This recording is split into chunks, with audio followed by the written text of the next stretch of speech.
Fundão é terra da cereja, é aqui que se concentra uma das maiores áreas de produção do país. Mas antes de aparecer o fruto, aparece a flor, que chama a atenção. E há várias maneiras de vir conhecer este autêntico cenário de primavera. Nós vamos começar por cima.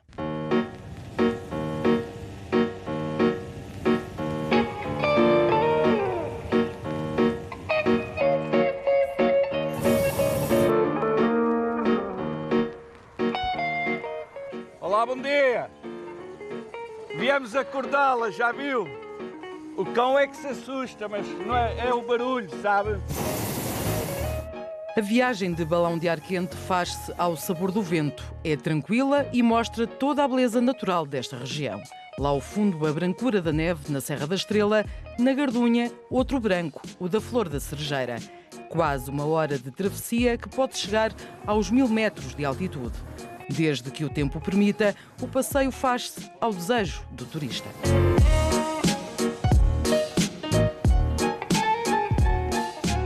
Na aldeia de Chãos, no Fundão, salta à vista a Cerca Design House. O edifício principal nasceu da remodelação de um solar do século XVII.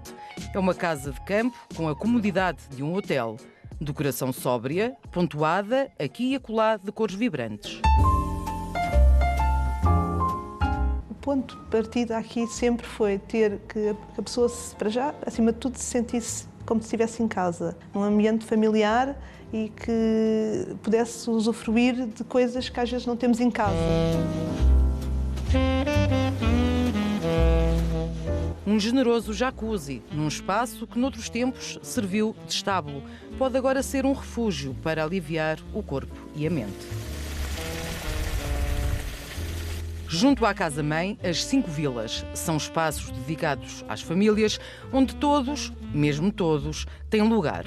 Design moderno, arejado, com muita luz natural e pormenores adaptados a hóspedes com mobilidade reduzida.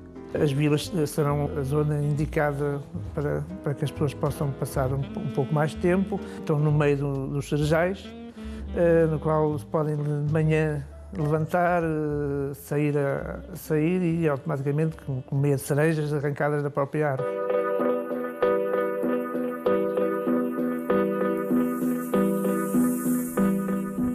Ainda não há fruto na árvore que se coma, mas há passeios pelos pomares para desfrutar.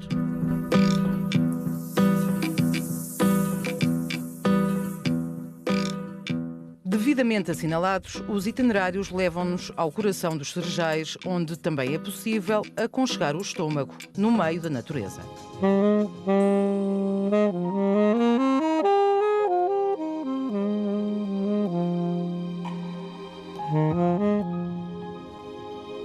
Isto serve apenas para abrir o apetite para uma refeição mais composta. O restaurante As Tílias, de estilo familiar, há 25 anos que reinventa receitas tradicionais e a cereja estimula a criatividade, mesmo fora de época. Ora, como é que temos cereja nesta altura do ano? Como podem ver, está congelada. Nós armazenamos todos os anos, fizemos um armazenamento de cereja, porque este prato que vos vou apresentar é vendido em todo o ano.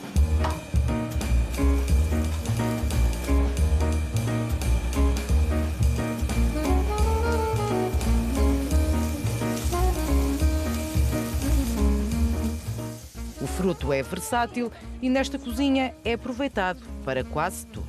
Isto é um concentrado doce de cereja, que é para lhe dar um sabor adocicado, porque fica um prato agridoce. E depois, para lhe dar mais um bocadinho de acidez e um sabor mais intenso, temos aqui um vinagre balsâmico que também contém cereja. A cereja é a imagem de marca do Fundão. É uma mais-valia promovê-la sempre e para que as pessoas saibam que vale a pena visitar o Fundão e conhecer as cerejas e tudo o que se pode fazer com as cerejas. Bem se percebe que no Fundão a cereja é mais do que um simples fruto. E a visita não termina sem o apadrinhamento de uma cerejeira. Em Alcongosta, os turistas são convidados a plantar e a adotar uma árvore e a ela ficam ligados para sempre. A proposta é lúdica, mas o compromisso é sério. Os padrinhos devem, pelo menos uma vez por ano, vir visitar a afilhada. E quando a árvore der fruto, podem vir colher as cerejas.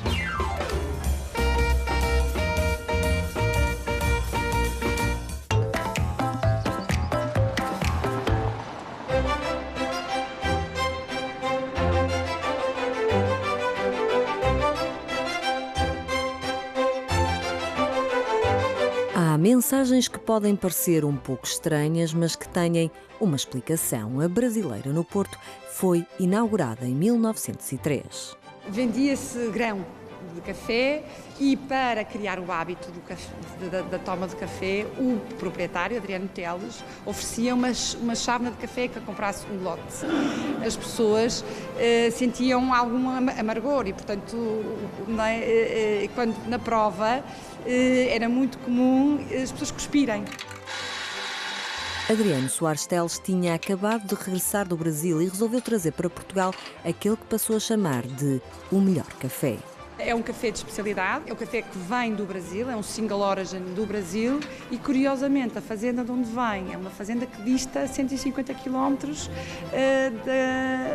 da fazenda do café que vinha, do café da Brasileira de há 115 anos atrás, que é uma fazenda em Minas Gerais. A Brasileira esteve fechada desde 2013, reabriu no mês passado. A fachada foi recuperada e o interior restaurado, tentando manter as marcas de uma identidade própria.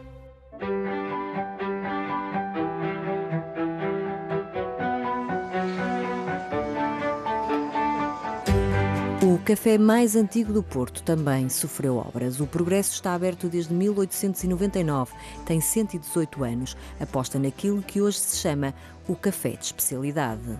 Nós trazemos em grão verde, nós próprios fazemos a torra do café na medida da aplicação que vamos dar a esse café, se é para café de filtro, se é para café expresso, e trazemos, digamos assim, recriamos o culto do café na sua máxima intensidade, que é o café de filtro, e depois o café expresso também nos seus derivados todos.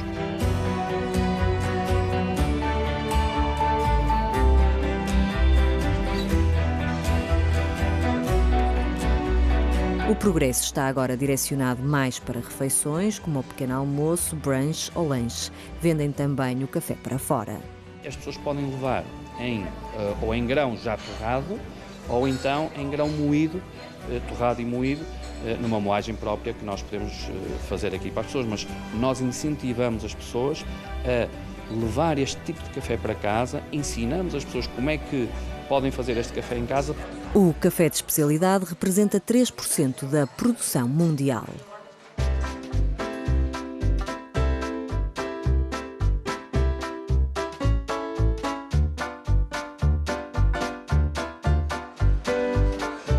O Majestic conta a história do Porto dos anos 20. Está sempre cheio de turistas, mas também de portugueses. Foi adquirido nos anos 80 pela atual gerência.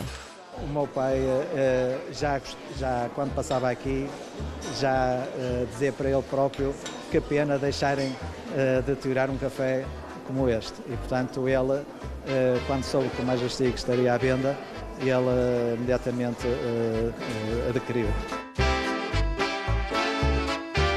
Mas o Majestic faz-se de histórias, de tertúlias políticas, de troca de ideias e de visitas inesquecíveis. Gá Coutinho, após ter feito aquela travessia da Madeira, portanto, a Porto, e que depois, passado um ano, acabou por fazer a famosa travessia, portanto, do Atlântico ao Brasil, a gerência daquele tempo convidou a vir aqui à inauguração. E ele ficou tão encantado com o espaço que depois passou a ser cliente mais tarde. Hoje é muito mais do que um café, tem também menu para almoços e jantares. O que destacamos é o bife à mastic, magret de pato, o bacalhau, mas a especialidade que mais procura tem é a nossa famosa rabanada à Majestic. Todo ano ou só no Natal? Todo ano. O Majestic foi classificado pelo site City Guides como o 6º café mais belo do mundo.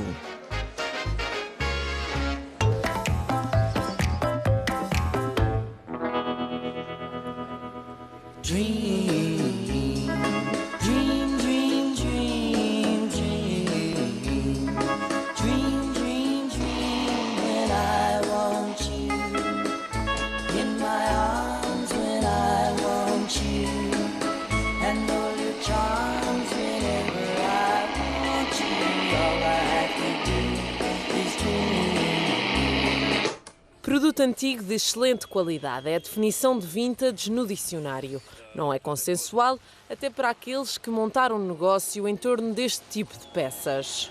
Tem que ter menos de 100 anos, mas pode ser dos anos 90, pode ser vintage. Então, mas mais do que 100 anos é antiguidade. Peças vintage são peças especiais de determinada época, tal como existe no vinho um ano vintage, não é? Uma colheita vintage, aqui também em determinadas épocas fizeram-se peças realmente icónicas. A peça tem que ter já os seus 30, 40 anos, tem que ter sido, para mim tem que ser original. E ter sido feita com um sentido muito próprio, que hoje em dia conseguimos reutilizá-la e trazê-la para as casas de hoje em dia. E está na moda o vintage? Está na moda vintage. Este armazém, em Marvila, está à espera de ser destruído para dar lugar a um condomínio de luxo. Até lá, está nas mãos de Alma Melemans e Emily Tomé.